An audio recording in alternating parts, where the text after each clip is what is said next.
오늘 이코노미 2시간은 전병서 소장님 모시고 오랜만에 중국 얘기 좀 해보겠습니다. 이번 중동 사태와도 연관도 좀 있고요.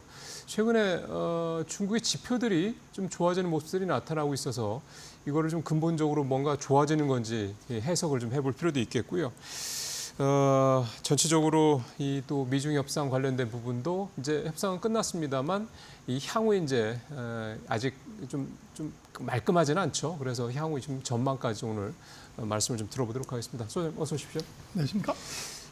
일단 소매 판매가 되게 좋아졌는데 예상하셨던 방향대로 가고 있습니까? 중국 경제가?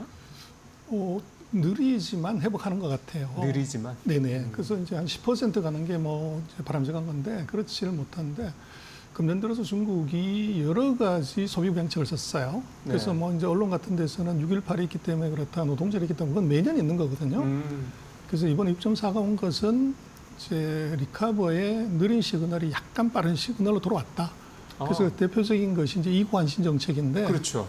지금 한국도 지금 디램 가격이 올라가서 반도체 업체들이 좋은데요. 그거 중국 때문에 그렇습니다. 중국이 핸드폰하고 노트북을 이걸 이제 교체하면서 늘어나는 수요가 바로 그거 할 그 텐데. 소위 말하는 범용 반도체들을. 그렇습니다. 네. 이게 느리지만 말씀하신 대로 느리지만 그러면 계속해서 이렇게 우상향을 할 거다 이렇게 봐도 그렇습니다. 되겠습니다. 예. 그러면은 전체적으로 일단 중국의 경제와 관련돼서 그렇게 경기 부양책을 쏟아붓는 것 같은데도 뭐 별반 시그널이 없다라고 한 그런 기존의 인식은 좀 바뀔 여지가 있는 거네요, 이제. 뭐 4년 동안 침체된 거를 한두 달, 1분기 만에 바꾸는 건 어렵고요. 그렇죠. 적어도 뭐 정책을 썼을 때 6개월에서 9개월 이후에 나타나는 거기 때문에 아마 찬바람 불어야 아마 내수 쪽에서는 시그널이 나올 것 같아요. 확실한 시그널이. 그러면은 찬바람이니까 올 가을 정도 그렇습니다. 가야 된다는 말씀이네요. 예, 사실 오늘 이제 메인 주제는 중동 관련된 얘기입니다.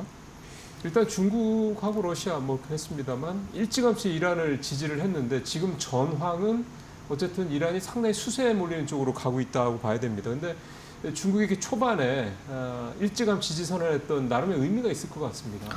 첫 번째는 뭐 에너지 안보고요. 두 번째는 이제 지형적 균형이죠. 그래서 중국은 뭐 전체 에너지의 지금 85%를 수입을 하기 때문에 네. 그것의 뭐 대부분이 중동에서 들어오거든요. 네. 그래서 중국이 세계 6대 산유국입니다. 그럼에도 그러니까 기름도 많이 나는 걸 알고 그렇죠. 있어요. 그래도 이제 모자라는 거죠. 그래서 지금 사우디가 최대 수입국이고 이제 미국과 전쟁을 하고 있는 이란이나 또 이라크가 중국의 중요한 거래선이에요. 싸게 살 수 있기 때문에. 그러다 보니까 뭐 당연히 이것은 이제 지지를 선언할 만한 가치가 있고 또 반대로 미국과 이제 막 붙어야 되는 상황에서는 미국의 적을 이제 부추길 필요가 있는 거죠. 그래서 이제 경제적인 이유, 정치적인 이유 두 가지 다 있다. 그리고 또 이란이 사실은 그 전에 그 뭐랄까요? 그러니까 이 브릭스를 뭐 중심으로 해서 되겠습니다. 사실 전체적으로 이제 미국에 대항하는 어떤 그 축을 이렇게 만들어 갈 때 특히 이제 1대1로 정책이라든가 이런 걸 봤을 때 이란이 굉장히 중요한 어떤 전략적인 어떤 그런 동반자 관계 이런 부분들이 좀 있었던 거잖아요. 그러다 보니까 미국 입장에서 봤을 때도 지금 중동 이 이스라엘 뭐 거기 뭐 이스라엘 편드는 거에 뭐 어제오늘 얘기는 아니긴 합니다만 그 이란을 견제 이런 부분에 있어서 이게 결국은 한 걸음 뛰어서는 중국의 1대1로라든가 중국을 견제하라는 그런 어떤 전략이다 이런 해석도 좀 충분히 해볼 수 있겠네요. 뭐 그럴 수 있는데 그것은 메이저는 아니고요. 그래서 하다가 보니까 이제 그런 결과론적인 상황이 되는데 지금 이란 같은 경우는 뭐 중동에 굉장히 요충지에 있고 또 생산량이 많기 때문에 굉장히 중요하죠. 그리고 이제 뭐 미국이 지정한 악의 축은 반대로 중국의 입장에서는 이건 선의 축이 돼버리는 거죠. 그렇죠. 거꾸로니까. 그렇죠. 네. 적의 적은 뭐 자기 편이니까. 그러다 보니까 자연스러운 미중의 그 전략 구도가 어떻게 보면은 이제 중동 국가들이 어느 한쪽에 편을 들을 수밖에 없는 그런 상황이 벌어지는데 그게 대표적인 나라가 사실은 이란이죠. 또 뭐 이란 같은 경우는 미국과 계속적으로 각을 세운 것이 한두 해가 아니기 때문에 그렇죠. 네. 중국도 앞으로 장기적으로 미국과 각을 세워야 되는 그런 상황이니까 이게 동병상련도 있을 수가 있고 어쨌거나 하여간 에너지 안보나 그 전략적 요충지 또 이제 국제 정치 이런 측면에서 중국은 이번 전쟁이 뭐 화장실에서 굉장히 웃을 수 있는 아주 묘한 상황이 벌어진 것 같습니다. 중국이 화장실에서 웃을 수 있는 묘한 상황이다. 그렇죠. 언뜻 생각해 보면 왜 그럴까 싶은 생각이 드는데 왜냐하면 이란이 상황이 좀 안 좋아지고 그러면은 예를 들어서 이란에서 원유를 수입하거나 이런 부분들을 싸게 이런 부분들 조금 뭐 변수가 생길 수 있지 않을까 이런 생각이 좀 들거든요. 뭐 이제 단기적으로는 그런데요. 결국은 이번 전쟁은 뭐 절대적인 군사 여유에 있는 이란이 이제 명분만 세우면 굴욕을 감수하고 이제 휴전 협정을 할 수밖에 없는 상황이라는 거죠. 그리고 이란도 마찬가지로 죽기 살기로 뭐 1,500기를 동시에 이스라엘로 날려버리면 뭐 아이언돔도 깨지는 거죠. 골든돔도. 그렇죠. 그러다 보니까 어느 정도 선에서 스톱할 가능성이 높고 그렇게 되면 이제 전후 복구 문제가 있을 수 있고 또 반대로 이게 이란이 필요한 돈을 이제 빨리 확보를 하려면 이제 석유를 싸게 많이 팔아야 그렇죠. 되는데 그렇죠. 거기에 수혜자는 이제 중국이 되죠. 유가가 떨어지니까. 그렇죠. 그리고 중국은 지금으로서는 뭐 이란 아니더라도 다른 지역에서 석유를 받을 수 있기 때문에 뭐 석유 수급에 애로가 있지는 않지만 전쟁이 끝나고 났을 때 이란한테서 굉장히 유리한 조건으로 또 석유를 살 수 있고. 그러게요. 그렇게 생각하면은 이게 사실 우리가 중동에서 어떤 지정학적 리스크가 벌어지면 항상 제일 먼저 이슈가 되는 게 유가 급등이고 이번에도 사실은 첫날 유가가 7% 넘게 올랐으니까. 근데 지금 오늘은 뭐 조금 주춤하는 부분도 있긴 한데 만약에 이게 지금 사실 말씀하신 대로 좀 빨리 그러니까 조기에 수습이 될 수 있는 여지도 있겠지만 또 오늘 저도 앞에서 준비하면서 올라오는 내용들을 쭉 보니까 월가 쪽에서는 좀 장기화될 수 있는 여지도 있다. 그러니까 찔끔찔끔하면서 장기화될 수 있는 여지도 있다 이런 얘기가 나오고 있어서 그렇게 되면 유가가 조금씩 올라갈 수 있는 여지도 분명히 있는 거고요. 근데 결국은 유가가 만약에 계속 오른다고 그러면 우리가 처음에 질문했던 것처럼 중국의 이제 내수가 좀 살아나는 듯한 조짐을 보이는데 유가가 오른다 그러면 뭔가 조금 분위기가 약간 싸해질 수도 있다 이런 생각도 좀 드네요. 그렇습니다. 당연히 충격을 받는데 근데 중국만 충격을 받냐 전 세계가 다 받냐 그러면 전 세계가 똑같이 받는 거죠. 네. 그러다 보니까 전 세계적인 이제 충격 하에서 이제 봐야 되고 중국만 크게 타격받는다 이렇게 보기 어려운데 문제는 중국 같은 경우는 이제 내수에 올인해서 뭘 더 세게 하려고 하는 과정에서 이게 충격이 있게 되면 예정보다도 지연될 가능성은 충분히 있죠. 그래서 그 문제가 있을 거고 오히려 지금 이제 중국의 내수 회복에 부진이 더 급하냐 아니면 이제 미국의 인플레이션이 더 급하냐.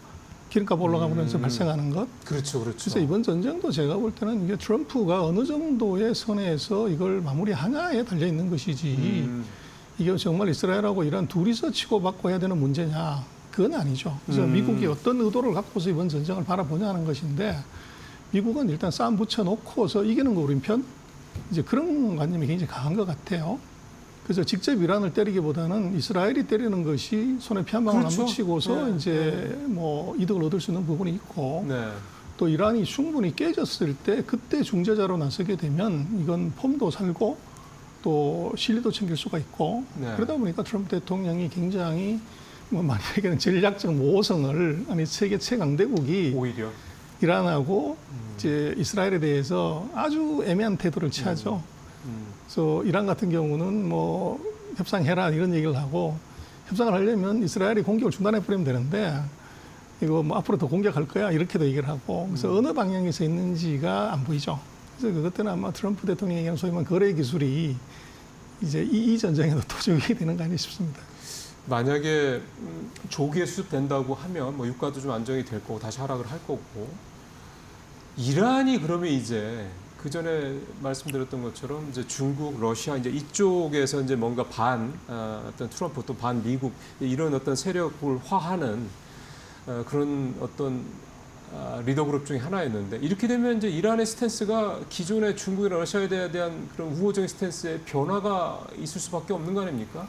그래서 거기에 이제 뭐 이번 이 전쟁은 러시아를 이제 공격에서 구해주고 중국의 입지를 강하게 만들어 버리는 아주 이제 뭐 미국으로 보면 패착이 아닌가 싶어요. 오히려요? 그렇죠. 그래서 이란 같은 경우는 뭐 더 러시아하고 중국에 기댈 수밖에 없는 그런 상황을 만들었고 오히려 또 이제 다른 중동 국가들 입장에서 이번에 이스라엘의 공격을 놓고 보면 이게 이제 심정적인 동조가 이란 쪽으로 많이 이제 갈 수밖에 없는 이제 그런 현상이 나타날 수가 있죠.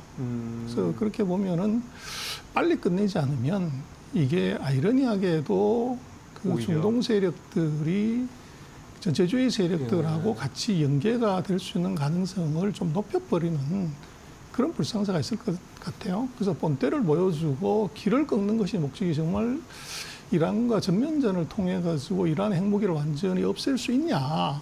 그건 의문이 사실 남는 거거든요. 그래서 그렇게 놓고 보면 아마도 일정한 목표를 달성하고 난 다음번에 아마 이제 종전 단계로 휴전 단계로 이제 들어갈 수밖에 없을 것 같아요.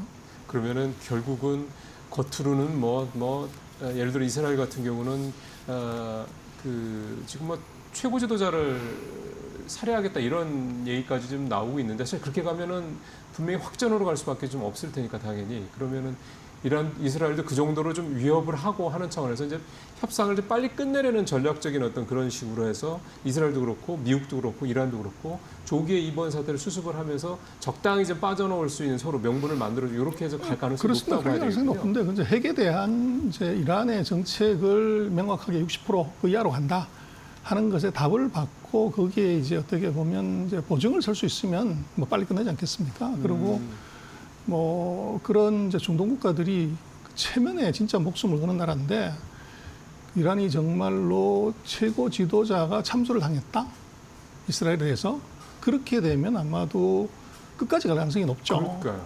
그래서 그런 상황을 아마 이야기할 정도로 이스라엘이 이제 그런 전략을 가져가기는 말은 그렇게 하지만 현실적으로는 중동의 특성을 보면 막 그럴 가능성이 굉장히 낮지 않겠냐.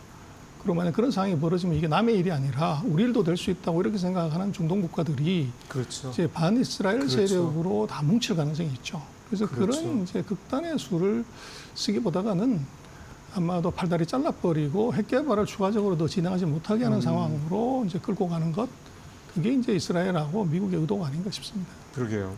지금 일단 트럼프 대통령이 G7 캐나다로 갔다가 조기 귀국한다는 얘기가 좀 나오고 있더라고요. 그게 뭐 일각에서는 오히려 긍정적인 신호다라는 해석도, 그러니까 이 이스라엘 이란 사태에 조기 종결을 위한 긍정적인 신호다 이런 해석도 나오고 있습니다. 물론 결과는 봐야 되겠습니다. 일단 현재까지는 그런 분위기로 진행이 되고 있다 봐야 되겠고요. 자, 이번에 이제 미중 관세 협상 이게 사실은 글로벌 경제에 미치는 영향이 워낙 크기 때문에 이 얘기를 좀 해봐야 되겠습니다. 일단 기본적으로 결과에 대한 평가는 중국의 손을 들어주는 평가들이 좀 많은 것 같습니다. 그래서 이제 관세 패권이 힘이라고 생각을 했는데 중국이 이번 제네바 2차 협상을 통해서 광물 패권이 이게 진짜 힘이다 이렇게 판세를 뒤집어버린 것 같아요. 그 광물이라는 건 히토리 말씀하시는 히토리죠. 거죠? 그래서 트럼프 대통령이 전 세계를 상대로 관세를 때렸을 때 세계가 다 쫄겠지 했는데 문제는 협상을 타결한 나라는 영국 외에는 지금 없어요. 없죠. 그러다 보니까 이게 이제 조자령 헝칼 쓰듯이 이제 썼다. 위협은 할 수 있지만 죽이지는 못하는 칼이라는 게 나왔는데 거기에 이번에 중국이 2달 동안 히토리 금속을 수출을 안 해버리는 과정에서 미국이 내부적으로 이제 문제가 생긴 것이 제네바 협상을 하게 하는 가장 중요한 동인이었던 것 같아요. 근데 거기에 중국이 또 이제 그 야근꾀를 쓴 것이 수출 통제를 풀기는 하지만 요거는 6개월만 푼다. 예, 한시적으로 하더라고요. 그 유예 기간을 그러니까요. 줘버린 거죠. 이것도 제가 볼 때는 미국한테 배운 거죠. 90일간 이제 유예시킨다. 그래서 지금 중국의 그 최대 선생님은 이건 미국인 것 같아요. 단칼에 이것을 집중적으로 해서 급소를 찔러서 이제 주저앉혀야 되는데 급소가 아닌 여러 군데를 푹푹 찔러가지고 중국의 내구력만 자꾸 키우고 그렇죠. 전략만 노출시키는 상황이 계속 벌어지는 것 같아요. 그래서 아마 앞으로 지금 히토리 같은 경우는 미국이 뭐 6개월, 1년 내에 단시간에 이걸 해결할 수 있는 품목이 아니에요. 왜 적어도 그렇습니까? 실제로 상황이 이제 광산을 다시 이제 열어야 되고 또 그것을 뭐 정련하고 이러는 과정에 수많은 환경 문제가 발생하기 때문에 그 재련해서 그렇죠. 히토리를 이제 최종적으로 끌어내고 하는 것들이 그렇죠. 그랬을 때 환경론자들이기 때문에 적어도 5년에서 10년 이상이 걸려야 공급망을 회복할 수 있는 단계이기 때문에 이게 지금 관세 협상의 아주 중요한 새로운 이제 변수로 등장해버린 거죠.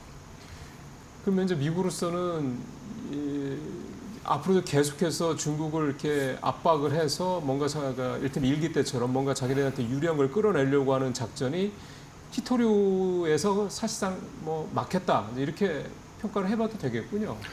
그래서 뭐 완전히 막혔다기보다는 턱이 하나 걸렸다고 보여져요.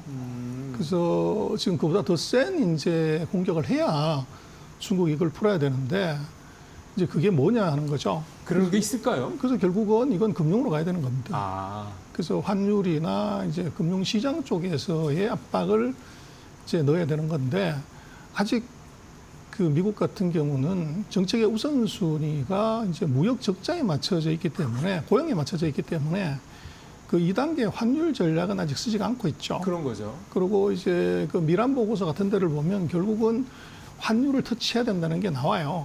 근데 지금 단계에서는 관세를 너무 세게 벌려놨기 때문에 이걸 수습을 안 하고서 환율로 넘어갔을 때 이건 이제 다른 나라들이 간을 벗버리는 문제가 생기죠. 그러니까요. 다 보고 있잖아요. 지금 상황도. 그렇죠. 네.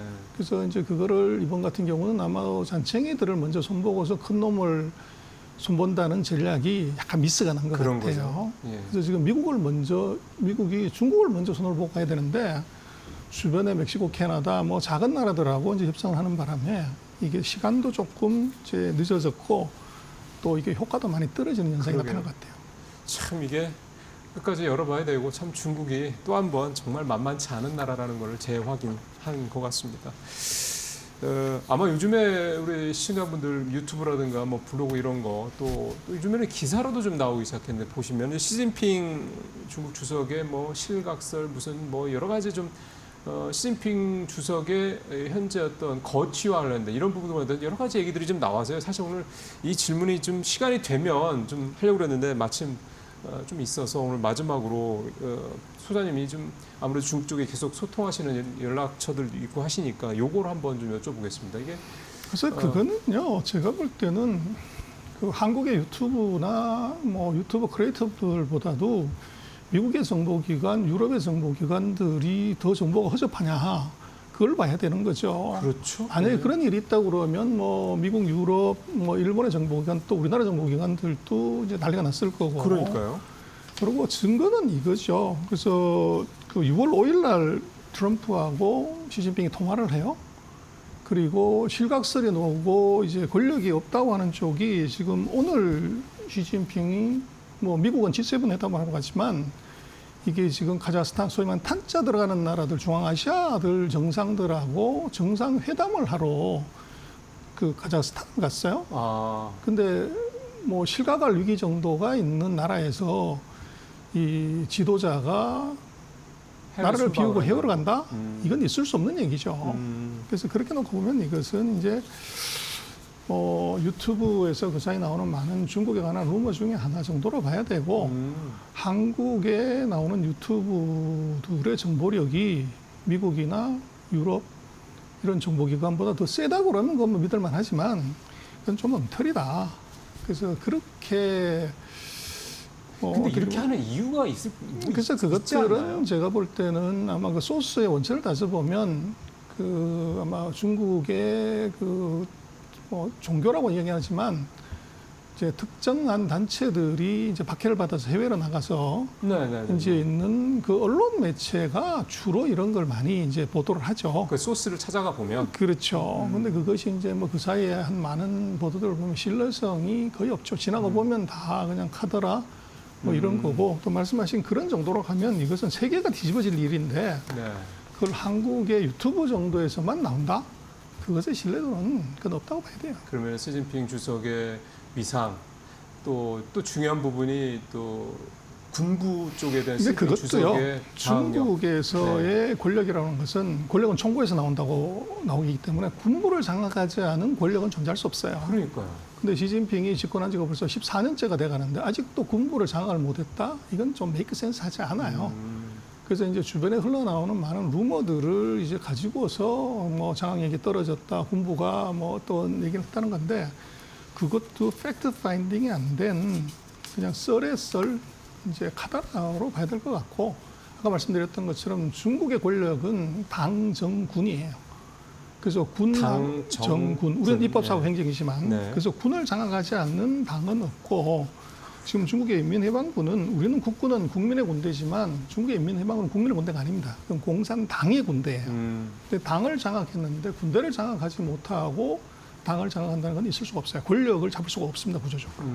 그래서 그 얘기도 마찬가지로 제가 볼 때는 군부가 뭐 무슨 얘기를 했다, 또 뭐 중국의 최고 지도자가 실각을 했다는 것들은 그냥 뭐 시장의 전거리, 소일거리 뭐 그런 정도로 봐야지 그게 팩트다 이렇게 보기는 뭐 어렵습니다. 그것은 이제 미국이나 선진국들의 정보기관들이나 언론을 보면 간단하게 답이 나오는데 그런 유튜브에 너무 이게 많이 몰입이 돼 있다 보니까 그러게요. 그런 것 같아요. 팩트는 우리 기준으로 보지 말고 이 세계 유명 미디어를 중심으로 보면 된다.